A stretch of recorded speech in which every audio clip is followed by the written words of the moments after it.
The word apt, A-P-T, it means inclined, disposed, prone to. Let me put it in context here.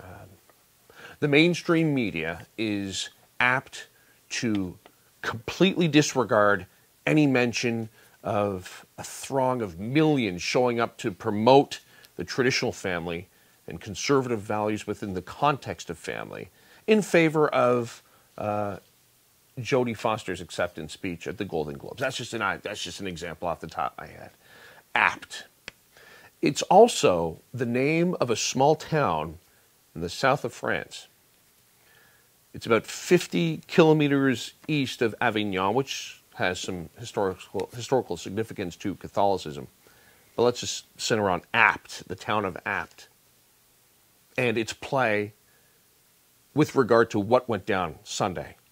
An incredible, a mind-blowing turnout of people in what is considered a pretty progressive, a very socialist country in France. How does this happen? I don't understand. And I have to believe that something divine went down yesterday. I have to believe that St. Anne had some play in an amazing turnout. Why? Well, it has a lot to do with Apt, the town of Apt, where St. Anne's relics were discovered near the close of the 8th century. Listen, I'm going to be pulling significantly from an incredible homily that was delivered July 31st of 2005. I have the attachment on my website, and you have to listen to it. You must listen to this sermon because it talks about the significance of St. Anne and the incredible story surrounding the discovery of her relics. King Charlemagne, at the close of the 8th century, was rededicating a church in that town. A lot of people had shown up for this rededication, including a 14-year-old boy who happened to be deaf, dumb, and blind. And during the process of the rededication and the ceremony, this deaf, dumb, and blind 14-year-old boy by the name of John is smashing his cane on a step. He would walk up, smash the cane on this step, and would have to be ushered back, but he was just so persistent that Charlemagne asked for that step to be removed to see what was happening. Well, listen to the homily.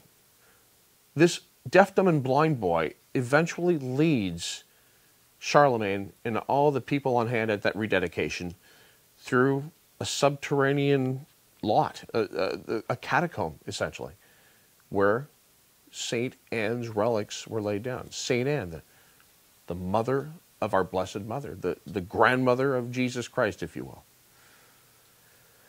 How did St. Anne's relics travel from Israel through the Mediterranean to the south of France? They were on a death ship. What had happened was some 14 years after the crucifixion of Christ, some holy people, and that's to put it lightly, were stuffed onto this vessel without a rudder, without a sail. It was a death journey, essentially, just to perish at sea. That did not happen. This vessel made its way throughout the Mediterranean to the south of France. On that ship were the relics of St. Anne.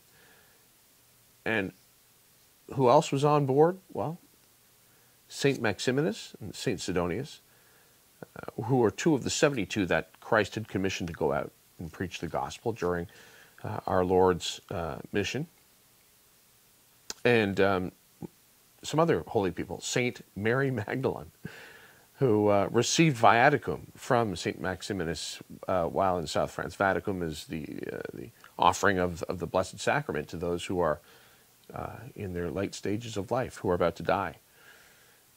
St. Mary Magdalene, her brother St. Lazarus, her sister St. Martha, St. Mary Cleopas, people deeply entrenched, deeply connected to the life of Jesus Christ while he was living. These people would not die at sea. What they ended up doing is going to the south of France and converting the pagans there And if you have a cursory knowledge of the history of the Catholic Church in France, you'll understand that it is truly an amazing culture that has obviously had its problems, including in this present age, where we have a majority government, a socialist government by President Francois Hollande, trying to impose same-sex, so-called same-sex marriage on the country. But getting back to what happened on Sunday now, it's incredible that this socialist country would just be so up in arms about retaining the traditional and true meaning of marriage. How does that happen? I have to believe it's St. Anne. I believe in my heart that St. Anne is at work.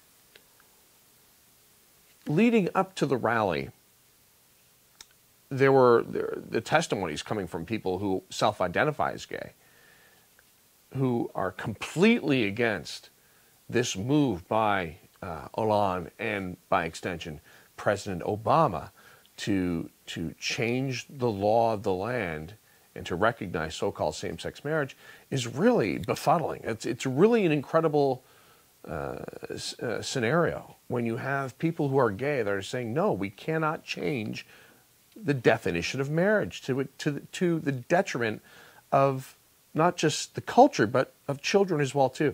There's one significant testimony that I want to read to you from a man who was actually raised by two lesbians. It goes something like this. But please, President Hollande of France and President Obama of the United States, do not promote adoption for same-sex couples in my name. Do not do it to say that you wish to make children of same-sex couples feel better. Do not do it because we need to be protected from homophobia directed at our parents. If you really care about us, you should promote policies that urge a child's mother and father to stay together, even if one half of that marriage is gay. If you really care about us, you will tell our parents to put us before their sexual crusades, their carnal pleasures, or their irritations with the opposite sex. If you really care about us, you will tell the gay community to stop using us. You will protect us from their agendas, their three-ring circuses, and their propaganda, too often starring us. And the beat goes on. And it is my hope that Canada takes notice as well, too. You know, living in what is also considered a very progressive, liberal country, where same-sex marriage, so-called same-sex marriage, has been the law of the land since 2005. I'm of this clear understanding because of the massive turnout and the positivity emanating from that left-leaning country as well in France. I have to believe that the fight is not over. The fight has just begun. St. Anne has been described as the patroness of the childless, the helper of the pregnant, the protectress of widows, the mother of the poor, and also the patroness of laborers. Yes, St. Anne is pro-traditional family, and she's pro-work as well, too, as the protectress of laborers. There is much work to be done, but there is much hope. And thanks to the people of France, we here in Canada understand that there is hope. Vive la France.